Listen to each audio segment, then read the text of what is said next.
రావు గారు మీరు shop special, మీ special ఏం చేయబోతున్నారు? చామదుంప రొయ్యల పులుసు. చామదుంప విడిగా, రొయ్యల పులుసు విడిగా ఉంటాయా? చామదుంప రొయ్యల పులుసు. చామదుంప రొయ్యల పులుసు. రావు గారు చెప్పే విధానం బాగుంది.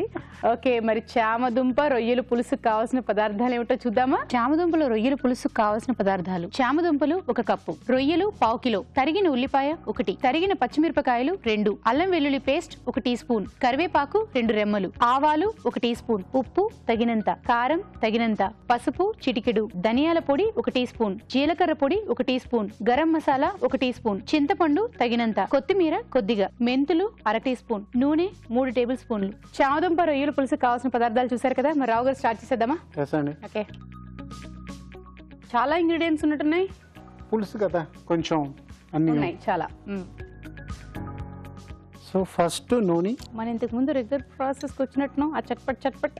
అవునండి. సో ఇది బేసిక్లీ మనం గార్నిష్ కి కొంచెం చేసుకొని ఫ్రై చేసుకుందాం. సో బాగుంటుంది అన్నమాట. రావు గారు కాబట్టి అలా పట్టుకుని అలా చేశారు. ఇదే మనం ఏం చేస్తాం, మన చీరలు మన బట్టలు అన్నీ పాడవకూడదు కాబట్టి అఫ్ కోర్స్ జాగ్రత్తగా దానికి పట్టుకర్ర పట్టుకొని అలా ముంచి తీసేస్తాం. ఆవాలు, ఇప్పుడు మెంతులు. మెంతులు దాని తర్వాత కరివేపాకు కొంచెం, ఉల్లిపాయలు. సో అన్ని వెంటనే వేసేయడం. వేసేయచ్చు.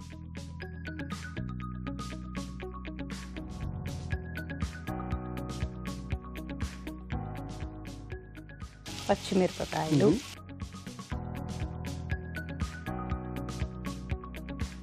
ఇప్పుడు ఉప్పు కొంచెం వేసుకుందాం. ఇప్పుడు చామదుంపలు ఉడికించి పెట్టేసుకున్నట్టు. ఇంకేమైనా వెయ్యాలా? అవునండి, కొంచెం బ్రౌన్ అయినా అంటే కొంచెం లైట్ గా గోల్డెన్ బ్రౌన్ కి రావాలి. అవును. ఈలోపు మాకు కొంచెం టైం ఉందిగా. ఓకే, కొంచెం బ్రౌనిష్ అవ్వాలి. ఈలోపు మీరు ఒక చిట్కా చూడండి. ఇప్పుడు మీకోసం మరో మంచి చిట్కా. తేనె ఎక్కువ కాలం పాడవకుండా గడ్డ కట్టకుండా ఉండాలి అంటే తేనె సీసాలో 4-5 మిరియాలు వేసి ఉంచినట్లయితే త్వరగా గడ్డ కట్టకుండా ఉంటుంది.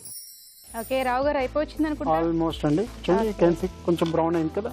ఇప్పుడు కొంచెం జింజర్ గార్లిక్, అల్లం వెల్లుల్లి పేస్ట్. ఓకే,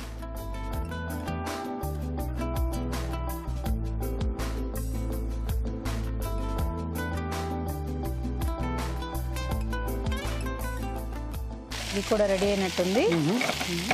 నెక్స్ట్ టమాటోస్ అన్నమాట. టమాటో,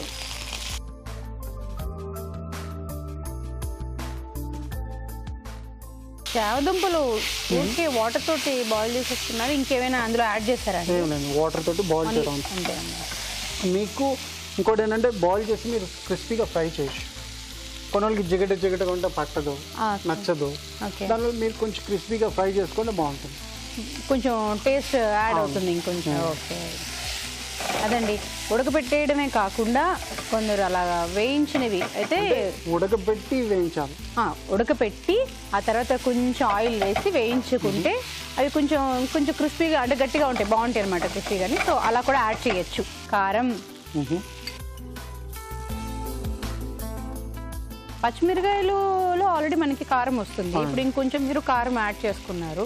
సో కావాలి అనుకునే వాళ్ళు ఇది మళ్ళీ పసుపు అయిన తర్వాత ధనియాల పౌడర్, జీలకర్ర పౌడర్. సో మీరు ఇందులో డైరెక్ట్గా జీరా అయితే యాడ్ చేయలేదు, ఓన్లీ ఆవాలే వేసారు కాబట్టి జీరా పౌడర్. గరం మసాలా,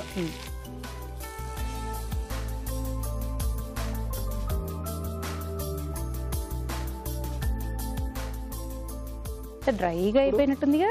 ఇప్పుడు చింతపండు పులుసు వేస్తాం. డ్రైగా అయిపోయింది అనగానే చింతపండు పులుసు వేసేస్తాం. టమాటో వేయగానే జనరల్గా గుజ్జు వస్తుంది కదా, ఇది టమాటో వేసిన తర్వాత ఇప్పుడు డ్రై అయిపోయింది మొత్తం. ఇది కూడా దగ్గరికి అయిపోతుంది. కొంచెం నీళ్ళు పోసుకోవచ్చు. ఓకే, ఇప్పుడు యాడ్ చేయమంటారా?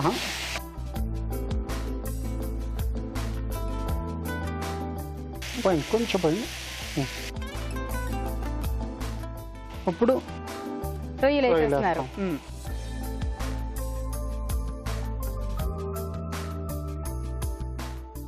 ఓకే, ఇంకా మెయిన్ అసలైన ఇంగ్రీడియంట్ ఉంది, ఏదైతే మనం దీని పేరు చెప్పామో చామదుంప రొయ్యల పులుసు. ఇంకా చామదుంపలు రాలేదు ఇంకా. ఇంకా కొంచెం నాకు తెలిసి ఉప్పు కొంచెం పడుతుంది అనమాట. ఓకే, చూడంగానే గ్రహిస్తున్నారనమాట. ఇంకా కొంచెం కారం కూడా వేయచ్చు. కారం కూడా, ఓ నేను ఇంకా పచ్చిమిరపకాయల కారం చూసి ఎక్కువైపోతుందేమో అనిపించింది నాకు.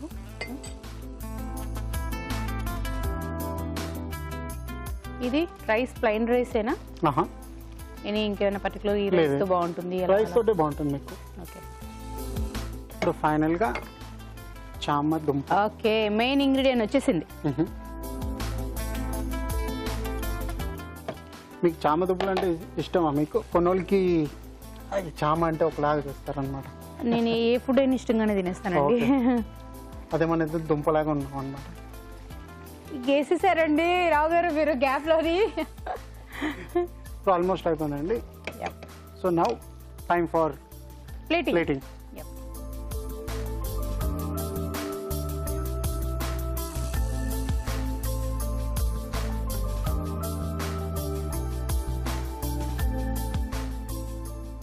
మనం ఫ్రై చేసాం కదా కరివేపాకు, ఇప్పుడు వచ్చింది.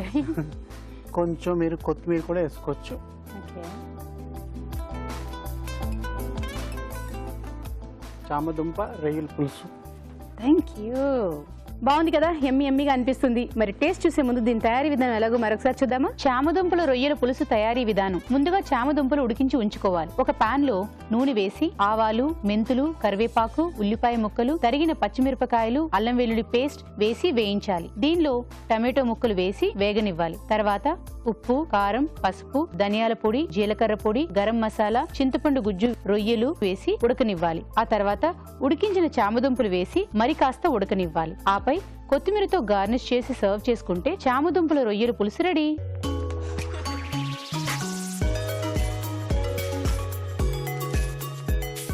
రావు గారు చెప్పండి. టెంప్టింగ్ ఉన్నది కదా. అన్నం కూడా ఉంటే పడి కలుపుకొని తినేది. ఫుల్ గా ఖాళీ చేసేసి అయితే అన్నంతో పాటు తింటానులే ఇంకొకసారి. ఇప్పుడైతే ఫస్ట్ నేను మళ్ళీ కర్రీ టేస్ట్ చేసేస్తా. ఓకే,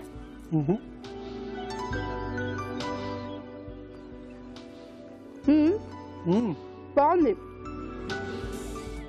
డిఫరెంట్ గా ఉంది. ఇది కూడా రొయ్యల పులుసు. అంటే చేపల పులుసు తెలుసు పులుపుల్లగా వాళ్ళు చేస్తారని, రొయ్యల పులుసు కూడా ఇలా ఉంటుంది అనేది బాగుంది, చాలా బాగుంది. ఇది కూడా ట్రై చేయండి, డెఫినెట్ గా బాగా బాగా నచ్చుతుంది మీకు కూడా అని.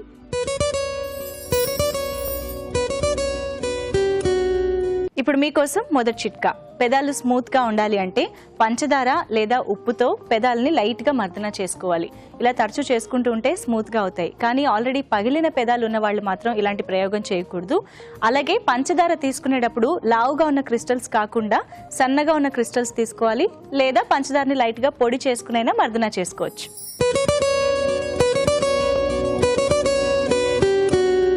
ఇప్పుడు మీకోసం మరో మంచి చిట్కా. ఈ మధ్యకాలంలో కూరగాయలు, పళ్ళు కొనాలంటే చాలా మంది భయపడుతున్నారు. ఖరీదు గురించి కాదండోయ్, వాటి మీద ఉండే కెమికల్స్, వ్యాక్స్ లాంటి వాటి గురించి. సరే, తీరా కొన్నాక వాటిని ఎంతవరకు శుభ్రంగా చేసుకుంటున్నాం అన్నది కూడా చాలా ఇంపార్టెంట్. సో కూరగాయలని కానీ పళ్ళని కానీ శుభ్రపరిచేటప్పుడు ఆ నీళ్లలో కొద్దిగా ఉప్పు, అలాగే కొద్దిగా వెనిగర్ వేసి వాటిల్లో వీటిని కడిగినట్లయితే వాటి మీద ఉండే సూక్ష్మ క్రిములు, వ్యాక్స్ లాంటివి కూడా తొలగిపోతాయి.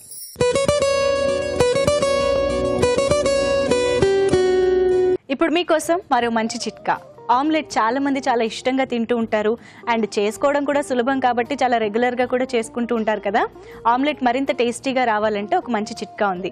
అందులో పాలు కొద్దిగా కలుపుకుని ఆమ్లెట్ వేసుకుంటే ఆమ్లెట్ స్మూత్గా, మృదువుగా వస్తుంది. లేదు కొబ్బరి అవైలబుల్గా ఉంది అంటే కొబ్బరి తురుము కూడా వేసి ఆమ్లెట్ వేసుకుంటే ఆమ్లెట్ మరింత టేస్టీగా ఉంటుంది.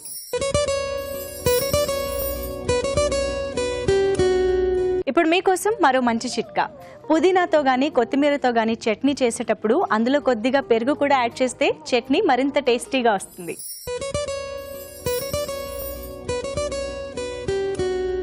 మీకోసం ఇప్పుడు ఇంకొక మంచి చిట్కా. ఈ మధ్యకాలంలో చిన్న వయసులోనే మోకాళ్ళ నొప్పులు ఎక్కువగా చూస్తూ ఉన్నాం కదా. ఆ మోకాళ్ళ నొప్పుల నుంచి మంచి రిలీఫ్ రావాలి అంటే నీళ్లలో జీలకర్రని బాగా మరిగించి ఇది వడగట్టేసుకున్న తర్వాత అదే నీళ్ళల్లో కొద్దిగా తేనె కూడా కలుపుకుని తీసుకుంటూ ఉండాలి. ఇలా తరచూ తీసుకుంటూ ఉంటే మోకాళ్ళ నొప్పుల నుంచి మంచి రిలీఫ్ లభిస్తుంది.